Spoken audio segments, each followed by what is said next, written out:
नोएडा में श्रमिकों का आंदोलन क्या भारत में बड़े आर्थिक संकट की दस्तक है? देश के दूसरे हिस्सों में भी कामगार कुछ इसी तरह से अपना विरोध, रोष, गुस्सा प्रदर्शन करते नजर आएंगे। क्या भारत में अब महंगाई की दर और ग्रोथ रेट एक साथ विपरीत दिशाओं में जा रही है? क्या भारत युद्ध के असर से अपने आप को बचा नहीं पा रहा है?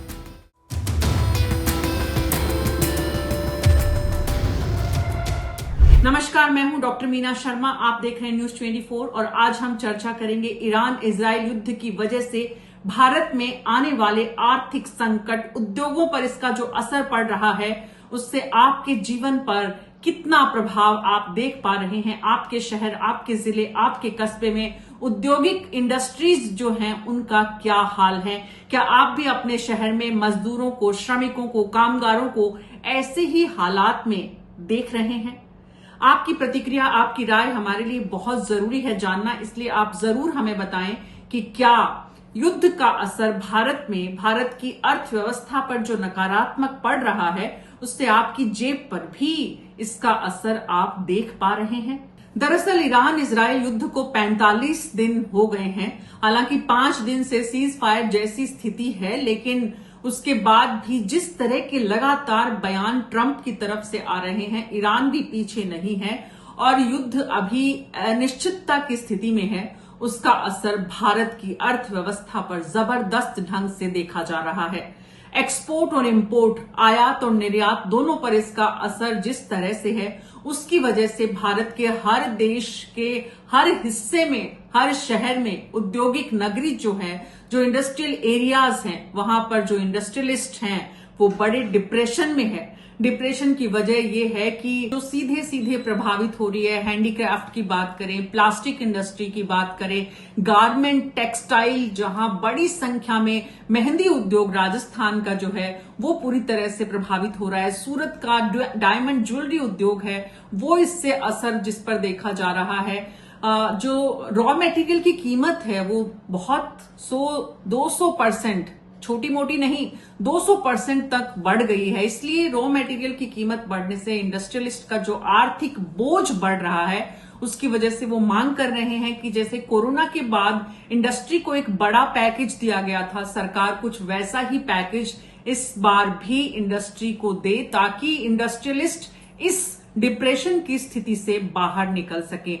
इंडस्ट्रीज भी बंद हो रही हैं और बड़ी संख्या में बंद हो रही हैं। किसी भी हिस्से पर हम नजर डालें तो बड़ी संख्या इंडस्ट्रियलिस्ट की हैं जो सरेंडर कर रहे हैं, क्योंकि गैस की कीमतों की वजह से इलेक्ट्रिसिटी पर लोगों ने स्विच ओवर किया है कि जो काम पहले गैस से होता था, एलपीजी से होता था, अब वो जो इलेक्ट्रिसिटी है उससे कैसे उसकी भरपाई करें। लेकिन बहुत बहुत सारा ऐसा काम है जो कि अब नहीं हो पा रहा है।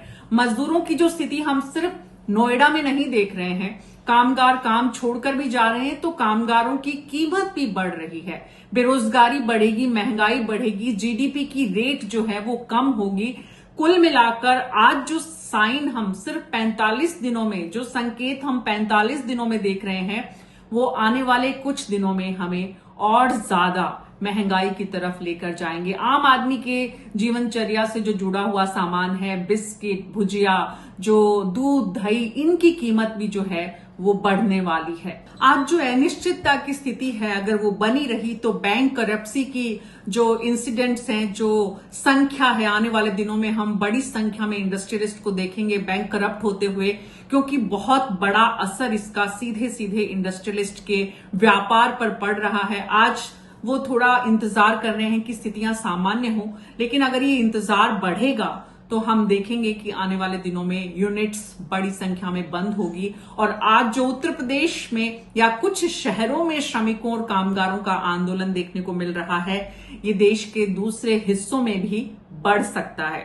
अभी तो उत्तर प्रदेश के चुनावों के से भी इसे जोड़कर देखा जा रहा है कि भाई ये यूपी में ही क्यों है। योगी आदित्यनाथ, उत्तर प्रदेश के मुख्यमंत्री, ने भी कहीं ना कहीं संकेत दिए कि इसमें किसी की साजिश है या विपक्ष के इशारों पर कुछ इस तरह की बात हो रही है।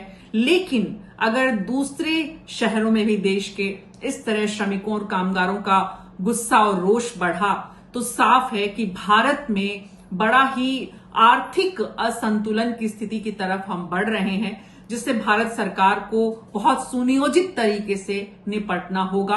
अगर हालात नियंत्रित नहीं हुए तो आने वाले दिनों में जो न सिर्फ महंगाई की मार है, पेट्रोल डीजल के दामों की बात हो रही है कि जैसे ही पश्चिम बंगाल के चुनाव इस महीने के आखिर में खत्म होंगे, वैसे ही मई के पहले सप्ताह में हम देखेंगे कि पेट्रोल डीजल के दाम बढ़ेंगे। सिर्फ पेट्रोल डीजल के दाम ही नहीं बढ़ेंगे, बल्कि इसका असर पूरे इंडस्ट्री पर जो इससे जुड़े हुए हैं उन पर पड़ेगा। ट्रांसपोर्टेशन बढ़ेगा, यूनिट्स का खर्चा बढ़ रहा है। तो ऐसे में जो बड़ी एक तस्वीर नजर आ रही है वो ये है कि अगर बेरोजगारी बढ़ती है, महंगाई बढ़ती है, तो उससे पार पाने के लिए भारत सरकार किस प्लान पर काम कर रही है।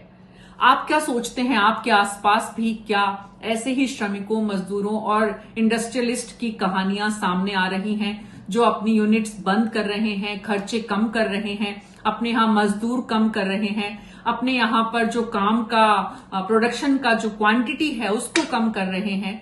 तो उससे आपकी जीवनचर्या, आपके जीवन पर, आपके आसपास पर, आपकी नौकरी और आपके रोजगार पर क्या असर पड़ रहा है?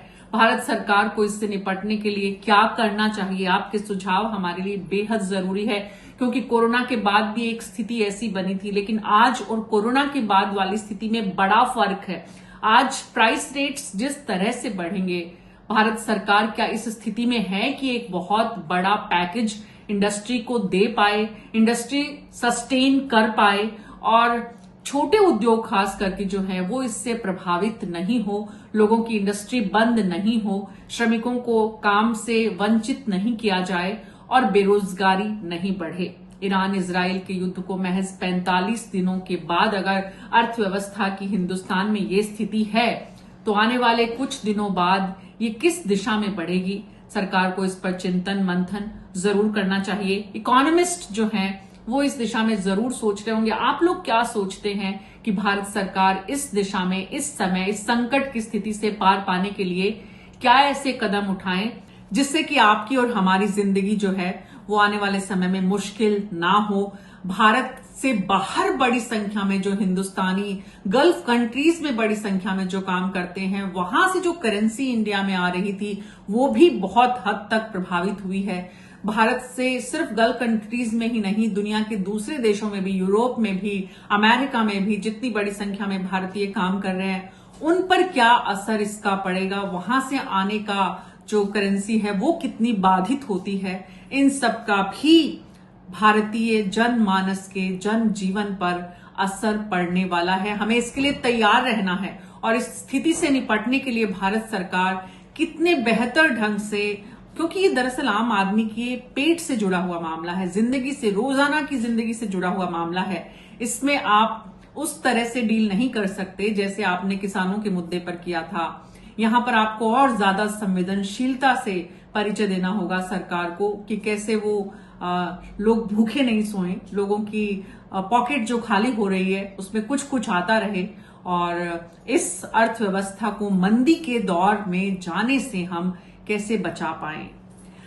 हम न्यूज 24 पर हर दिन ऐसे विषयों को आपके साथ साझा करते हैं ताकि आपके विचार भी हमें मालूम हो कि हिंदुस्तान की जनता क्या सोच रही है इस मुश्किल समय से निकलने के लिए। इसलिए आप अपने सुझाव और विचार हमारे साथ जरूर साझा करें। अभी मेरे साथ इतना ही। नमस्कार।